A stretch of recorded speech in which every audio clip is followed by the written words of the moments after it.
మీకు తెలుసా, బీచ్కి వెళ్ళినప్పుడు ఆ అలలు కొట్టుకుంటూ వస్తూ మన కాళ్ళను తాకినప్పుడు సముద్రం ఎంత ప్రశాంతంగా చల్లగా అనిపిస్తుందో కదా.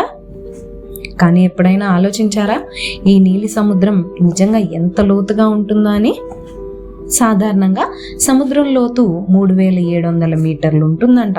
అంటే 12 ఈఫిల్ టవర్స్ ఒకదానిపై ఒకటి పెడితే వచ్చేంత. కానీ అదే అస్సలు లోతు కాదు, ఇది కేవలం ఆరంభం మాత్రమే. సముద్రంలోని అత్యంత లోతైన ప్రదేశం పేరు మరియానా ట్రెంచ్. అది 11,000 మీటర్ల లోతులో ఉంటుంది. అంటే మనం ఎవరెస్ట్ పర్వతాన్ని తీసుకొని సముద్రంలో ఉంచినా అది కూడా పూర్తిగా మునిగిపోతుందంట. అంత లోతులో ఉండే ప్రెషర్ ఊహించగలరా? మన మీద 100 ఏనుగులు ఒకేసారి కూర్చున్నంత బరువు.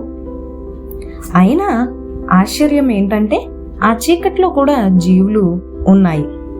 అవి ఎప్పుడు వెలుతురు చూడలేదు, సంపూర్ణ చీకట్లోనే జీవిస్తున్నాయి. మనకు తెలిసిన సముద్రం ఓ చిన్న ముఖ చిత్రం మాత్రమే. అసలైన రహస్యాలు ఇంకా లోతులోనే దాగి ఉన్నాయి. అంటే సముద్రం ప్రశాంతంగా కనిపించినా దాని లోతులు ఇంకా ఎన్ని కథలు దాచుకున్నాయో ఎవరికీ తెలియదు.